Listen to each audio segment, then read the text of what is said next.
Hello and welcome back to Calculus 1 section 3.4 on product and quotient rules.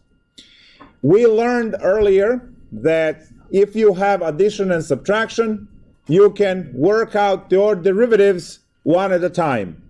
So the sum of the derivatives, right, is the derivative of the sum, and same for subtraction. It does not work for product and quotient. We have to learn special formulas for product and the quotient, and then you guys will use those as you go. There will be eventually formula for backwards product rule called integration by parts, which is what I taught last night, Calc 2 class. And then you are going to also use it for specific solution for differential equations if you take dfq. So this formula is going to be back over and over and over again.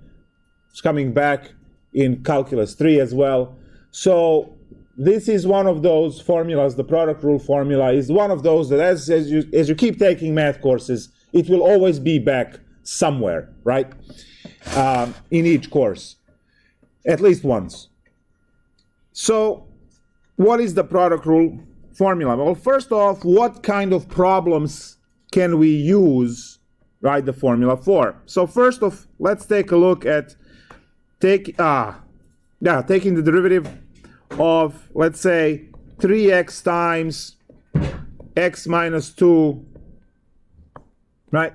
If you think about this, or let's go x squared minus 2. How about that? X squared minus 2.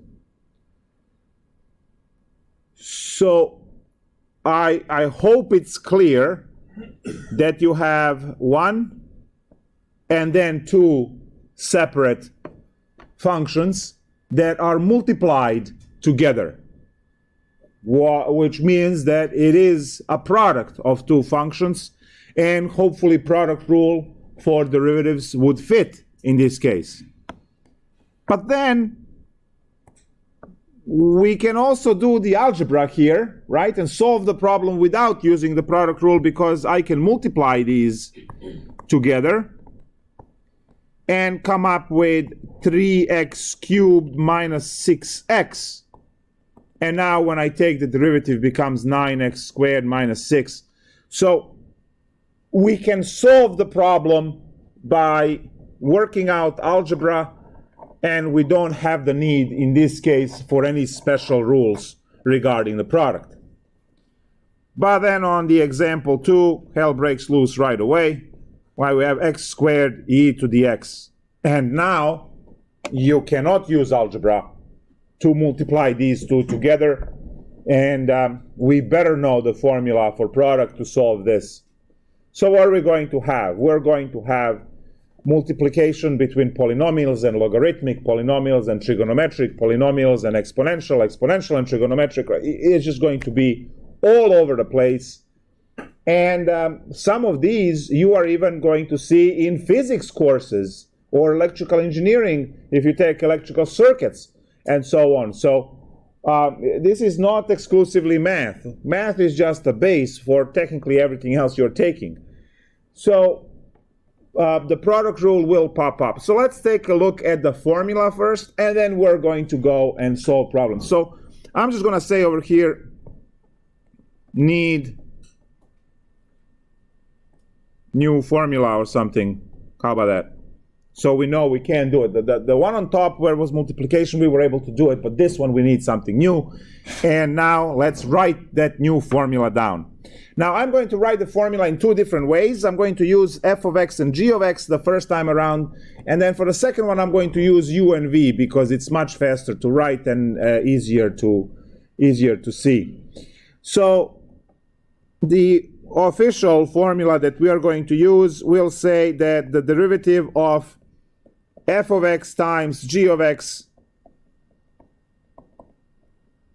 is going to be f of x times g prime of x plus g of x times f prime of x. So this over here is your product rule formula. The way I remember this, and I don't know why, usually I don't remember things that way, but in this case it got stuck with me.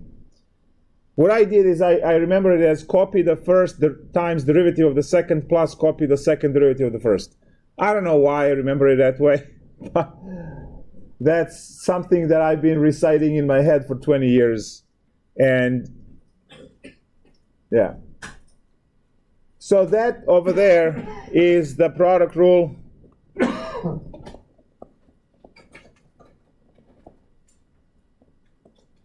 The product rule. Now the form which I mentioned, which you can use to shorten the writing over here, and maybe easier to memorize or whatever, because you do have to memorize this formula. You can't come up with this stuff. All right, so, I mean, there are proofs and derivations that you use to get it, but this is not honors course, so we don't worry about it. Here's the formula, remember it, and move on. So I'm just going to say now, let f of x be called u, and g of x v. So I don't put u of x, I don't put v of x, I just put u and v. And now the formula becomes uv prime is equal to uv prime plus vu prime. Whatever form you want to memorize, both of these have same features. It's just one is using the full f of x, g of x. The other one is abbreviating with u's and v's. So this is what we have for our product rule. And now I'm going to go back to our problem, x squared e to the x, and work it out using these formulas. So what is the derivative of x squared times, you know what, I'm going to change this to sine x, because you don't get to learn with e to the x, because the derivative is also e to the x, no copying. So let's go.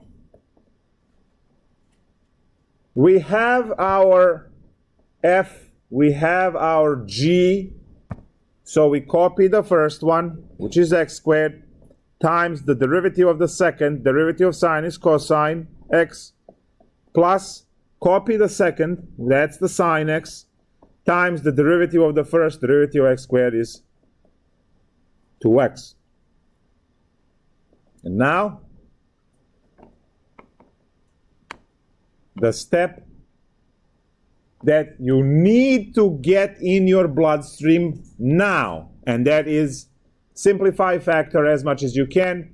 And this time around, I'm going to say chapter 4 is coming up. And because chapter 4 is coming up after 3, right, you will have to set these equal to 0 and solve the equation. So if you are not used to factoring yet and so on, then obviously solving equations is not going to go well. So we can kick x outside. We are left with x cosine x plus 2 sine x, and we are done. So make sure you factor as far as you can, simplify expression as far as you can, because in 4.1 and in many other sections in chapter 4, we will go and say, okay, that was your first step of the problem, equal to 0, and now you have to do the problem for chapter 4. We are going to build up on this. Make sure that you are factoring your answers to the simplest form. Let's take a look at another example. Say you have the derivative of what? 3x squared ln x.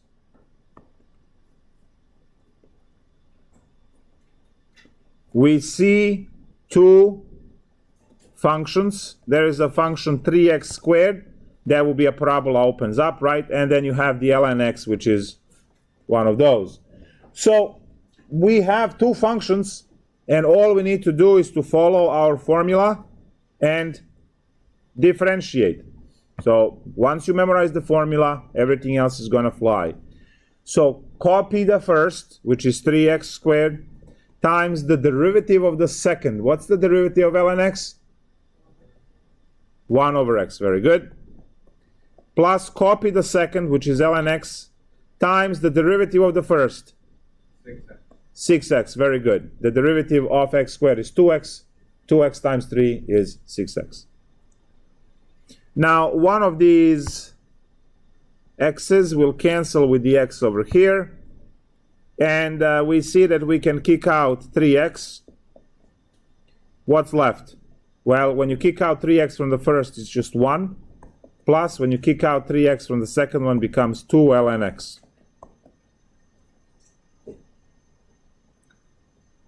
Right? Again, as I said, in chapter 4, as soon as you hit chapter 4, 4.1, equal to 0, let's do the rest of the problem. Right? So if you want to actually practice even solving these guys for, equal to 0 for x, you can practice, but that's a skill for chapter 4.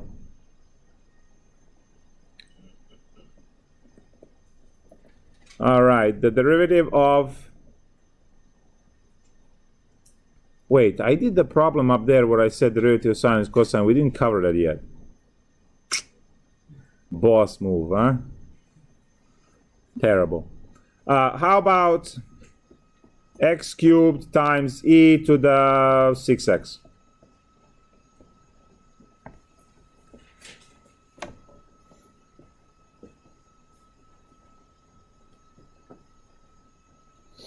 And we'll do one more after this, then we do quotient rule, and we're done.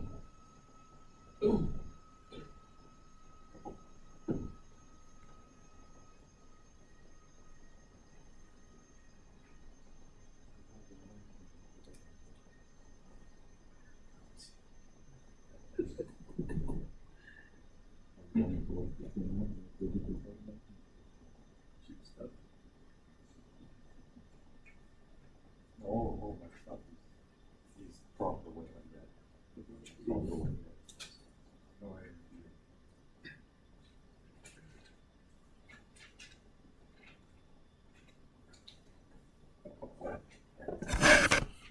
All right. Copy the first. It's going to be x cubed. Derivative of the second. We said that derivative is that a goes in front of e, right? We had that special formula. So the 6 goes in front, and then we have e to the 6x. Plus, copy the second one, which is e to the 6x. Derivative of the first is 3x squared. Bueno. So now, what is that we can factor? If, let's rewrite it one time. So 6x cubed e to the 6x plus 3x squared e to the 6x. What can we kick out?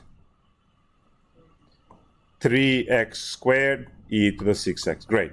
So this is a common factor for all of them. So 3 and 6. Where's that 6 come from in the front? Where you have top, it's just x cubed. That's this 6. 6. Oh. Right, and that's the 6 that comes from here because the derivative, let me just write that formula because, so the derivative of e to the ax is a e to the ax. So this a is 6 now. All right, so once I factor out 3x squared e to the 6x, from the first term we have 2x left over, and what's left on the second one? Plus 1, beautiful. That's it. So now we say, right, in chapter 4, we say equal to 0, and we get solutions, right, of 0 and negative 1/2. Cool.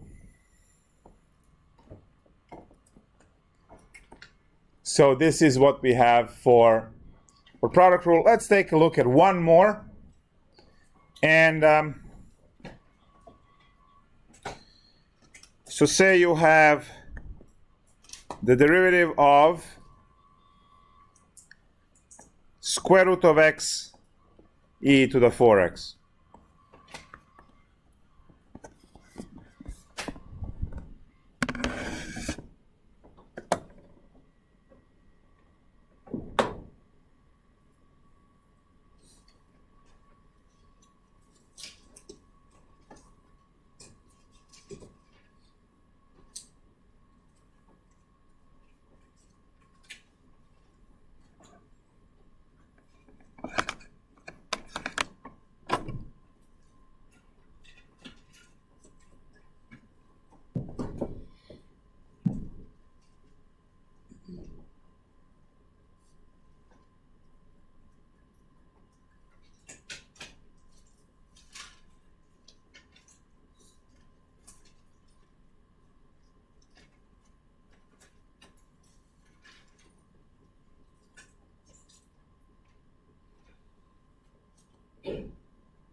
right? So copy the first one, that's square root of x, times the derivative of the second, which is 4e to the 4x, right? Remember, here is the formula, guys.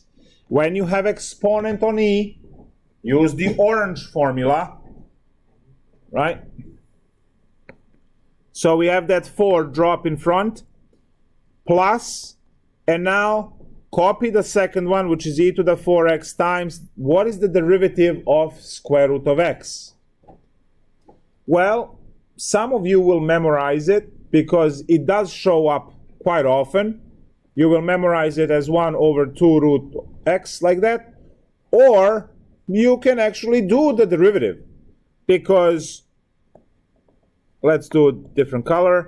So if you are dealing with the derivative of square root of x, right, that's the derivative of x to the 1/2. And you know how to deal with the x to the 1/2. It's going to be 1/2 times x to the 1/2 minus 1, which is negative 1/2, which gives you 1 over 2 root x when you simplify everything. So the negative sign pushes it in the denominator, 1/2 makes it a root again, and all of that good stuff. So what is the problem up here? What we can factor out is just e to the 4x, and what's left is 4 square root of x plus 1 over 2 root x. It stays as a problem. So that's the product rule. You have to memorize the formula, and anytime you see multiplication of the two, you have to. Now, I know I did not teach trig derivatives. I believe that's the next section to learn the derivatives of the trig, but I already had up there the derivative of sine is cosine. So, you know what? I just want to jump to physics for a second and show where you are going to actually use the product rule the way you've seen it right now. So when you are talking physics and you have a pendulum suspended and you go and you punch that pendulum, right? The pendulum is going to start, right, going back and forth like that, covering the distance d, and you can compute the distance d using the formula which says e to the negative at, and then sine, we use omega t, whatever. So negative a up there will make sure that the object eventually stops, and then omega, this W-like looking letter, which is actually Greek letter omega, is the speed at which it goes back and forth. So if you want to find distance, you are going to learn that so if you have distance, you want to find the velocity, you take the derivative, and as you can see, that's where the product rule kicks in.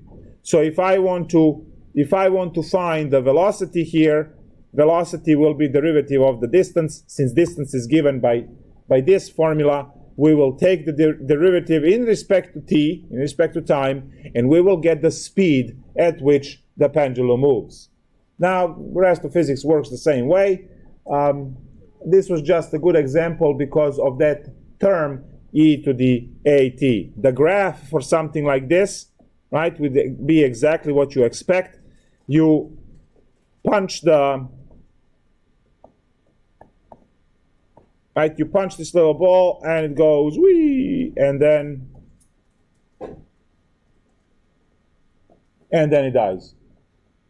Right? It starts going up and down. So you can see the sine function, which is squished by negative e to the, right? Do you see that?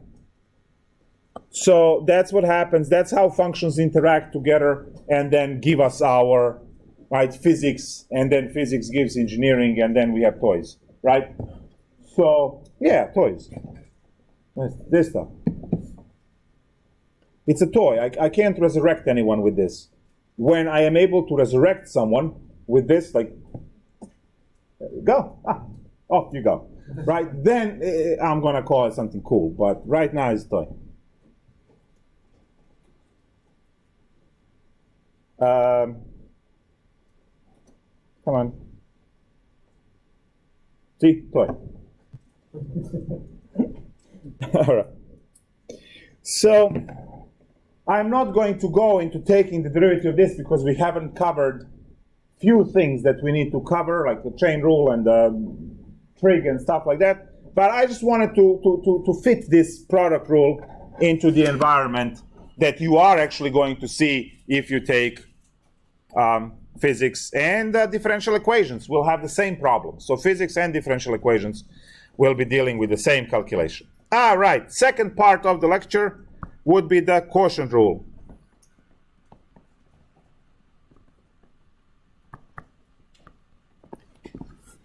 And this is when you have, when you divide two functions.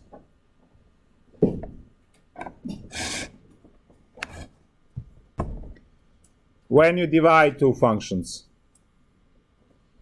So the derivative of f of x divided by g of x is what we are considering for quotient rule, because that's the quotient of two functions. And what I am going to do is just write the formula real quick. You start with g of x times the f prime of x minus, this time, now you have f of x times g prime of x divided by g squared.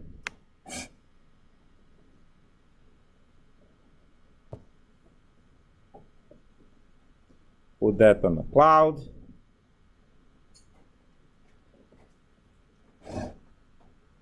And then give you the uv version of this. So u divided by v derivative is vu prime minus uv prime divided by v squared.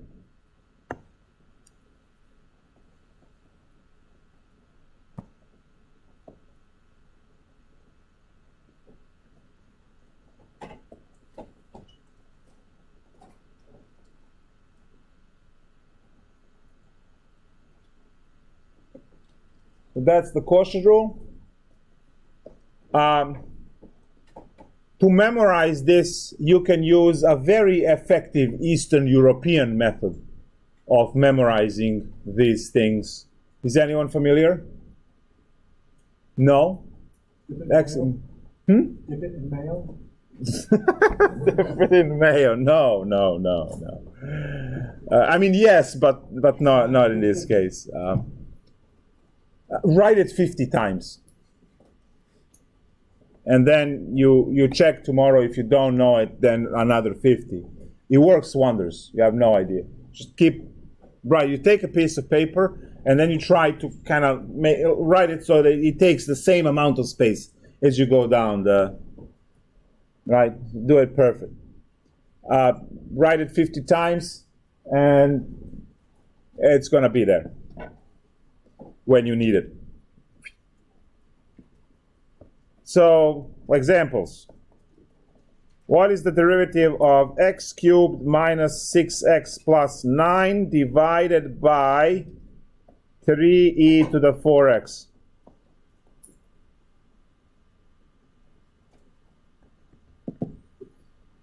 Okay, let's go. We have our 3e to the 4x and we need to square it. So, on a denominator, as you can see, right, you see the formula, v, and then v squared in denominator. So, Control C, Control V, square it. Now, the formula also starts with v. So, another Control V, 3e to the 4. If you're using Mac, I'm not sure if they have it. They might have something similar like Control C, Control V. Apple, yes. Yeah, do they have it? Yeah. Okay, good. Progress. But if you're using real computers, Control-C, Control-V. I gotta slide it. I haven't talked smack about Apple for what? At least 3 classes. It's way overdue. I mean 3 classes, including the one in the morning and one in the... So yes. All right, so following the formula, we copy v, and now we need the derivative of u, which is the numerator. Derivative of u would be 3x squared minus 6. Are we all clear on that? Right? When you take the derivative of x cubed, you get 3x squared minus the derivative of 6x is 6, and derivative of 9 is 0, because we learned last class that the derivative of a constant is 0. Minus from the formula, right? Minus from the formula, copy u, which is going to be x cubed minus 6x plus 9, and then derivative of the denominator, which is, we have 12e to the 4x. Really? 12e to the 4x, because by the orange formula I had up there, the 4 will drop in front, but there is 3 there already, so 3 times 4 is 12, so 12e to the... Now, I'm going to actually write what's what over here. So this is f, this is g, this is g, this is f prime, this is f, this is g prime, and we have g squared. So all of the ingredients are there. Now, to simplify this, we are going to put, well, let's actually not do this. Let's do 3e to the 4x divided by 3e to the 4x squared. And now I have, what's left is 3x squared minus 6 minus, since I took 3 out, there is a 4 left. So 4 times x cubed minus 6x plus 9. And now I'll just clear that up. You can see that this one cancels because they are the same. We are going to get rid of the parentheses in the numerator. The denominator stays 3e to the 4x. So when I get rid of the parentheses, I get 3x squared minus 6 minus 4x cubed plus 24x and then minus 36. Combine like terms. List the largest first, so negative 4x cubed. The next one is x squared, so that's plus 3x squared. The next one is plus 24x. And then I have minus 36 minus 6 is negative 42. Divided by 3e to the 4x.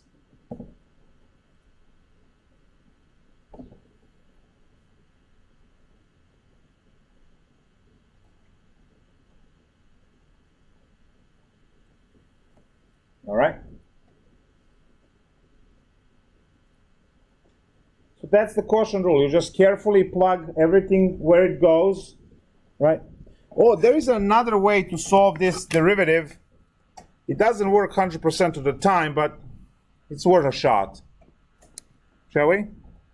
It's much faster and easier than all of this. I just gotta get rid of the f and g.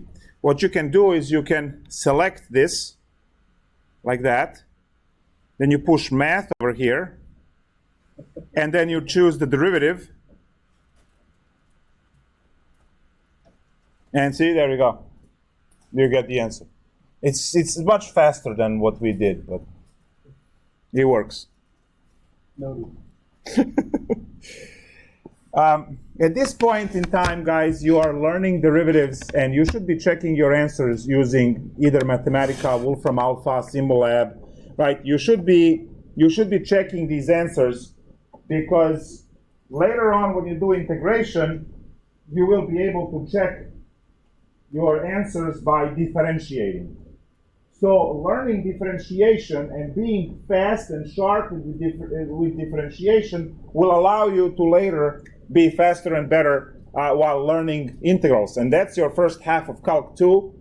Then you have a whole course on differentiation, differential equations, differentiation. So differential equations, the whole course on equations which contain derivatives. So the faster and sharper you are on taking derivatives, everything else in the courses to come will work much better for you all. So when you do the problem for homework, it's okay to spend additional 17 seconds to retype the problem, and all you need to do in Mathematica is to say, talk to it, say differentiate, and then you just plug the stuff. So let's say you didn't bother with, you should bother with Mathematica, but you just go Wolfram alpha, right? And then you can just say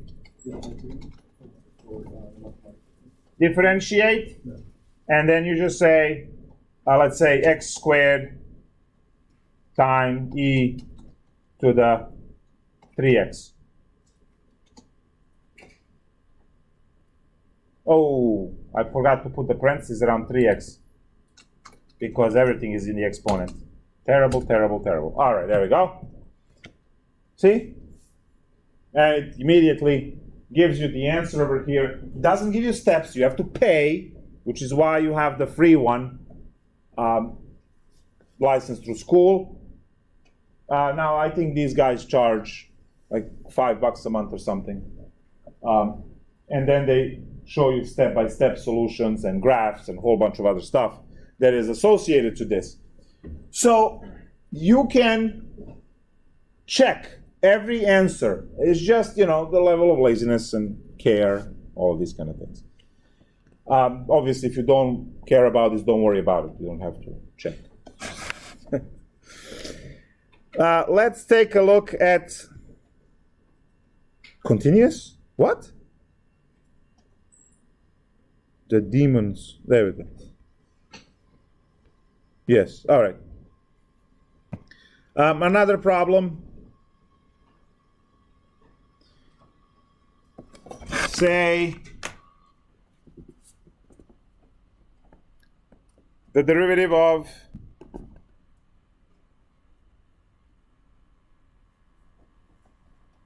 three ln x divided by x plus 1 squared.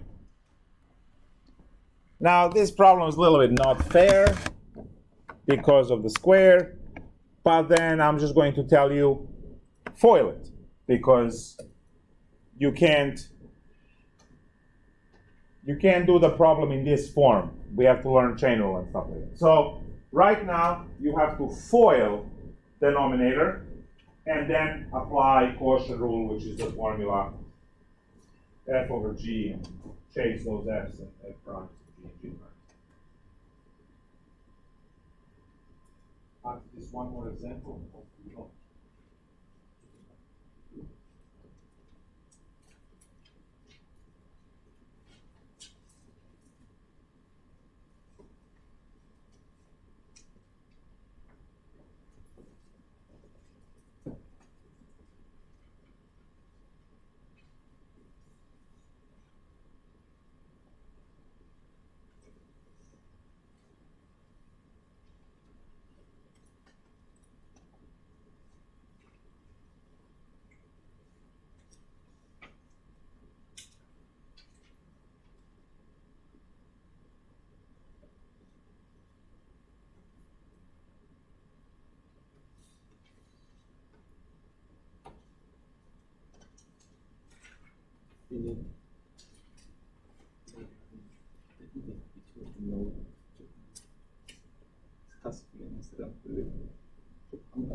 I FOILed, right, the denominator, and then you copy the denominator times the derivative of 3 ln x. Well, derivative of ln x is 1 over x, and you multiply by 3, so 3 over ln x. Minus copy the numerator, which is 3 ln x, and then derivative of denominator, which is 2x plus 2. Now, I'm going to do some mathematical algebraic witchcraft, right? We are going to actually condense these back into x plus 1 where we can. Leave this 3 over x minus 3 ln x, and then kick 2 outside and have x plus 1. And then divided by x plus 1 to the 4th power, because you have a square squared, right? Square squared is to the 4th. So now you see that you have this x plus 1 in every term, so it can cancel, right? You can cancel 1 from here, you can cancel 1 from here, and you can cancel one of these, get you 3. So now the problem is, I have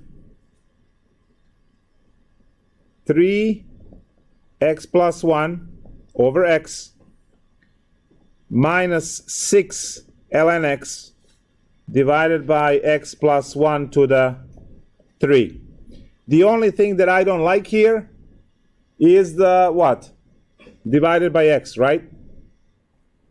So to kill that off, multiply by x over x, and we are done. You have 3x plus 1, because x and x cancel, minus 6x ln x, because it has to multiply right into both terms, and on the bottom you have x plus 1 cubed.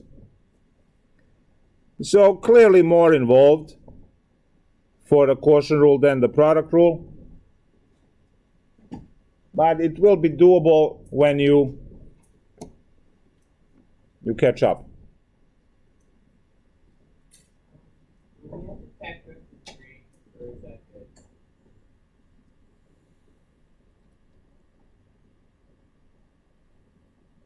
Would you like to? Yes. On a test, should we?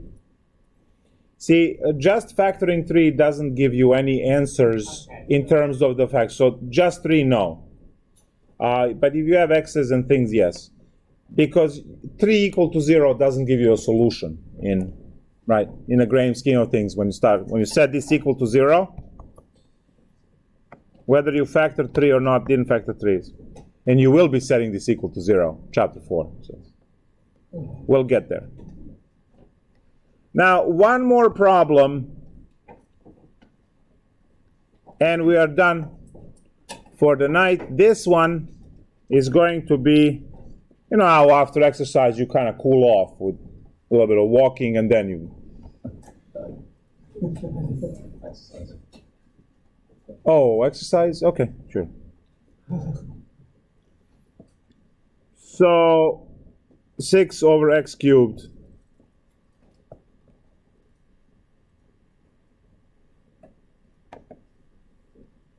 Why, disappointed?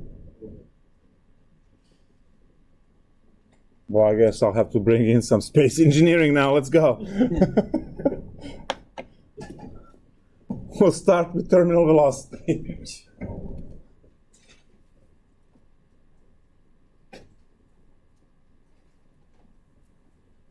The first thing you have to teach me is to the rocket. You would have told me that there's a website about the MIT that they have the space science classes. Go and try to them. I was watching the computer science papers. They're not figures, they're professors. What's that? They're professors, right? They have full courses. Learn everything. Oh, MIT. MIT also that.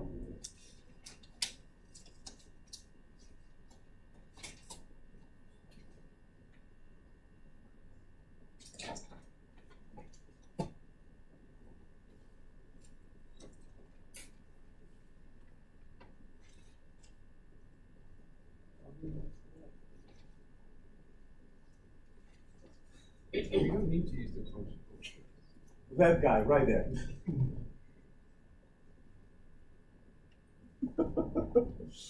Yes. Does it look like a quotient rule problem? Yeah. Is it quotient rule problem? It doesn't have to be. Right? It's like you want to put a little picture in a wall. You take that little nail, that's like, and then a sledgehammer, like, poof, right? And now you have to replace the drywall. You rewrite this case as 6 times x to the minus 3, and it's just negative 18x to the negative 4, and you're done. It's just done, right? So no quotient rule necessary, right? If you don't need heavy artillery, just leave it parked. Just bring the parking. The multiple. That's it. Memorize these 2 formulas, and then do a whole bunch of problems. Can we combine these 2 in the same problem? Yes, we can. We can combine them in the same problem and then have but we're going to explore those problems with the chain rule later on and so on. See you next week. Much later.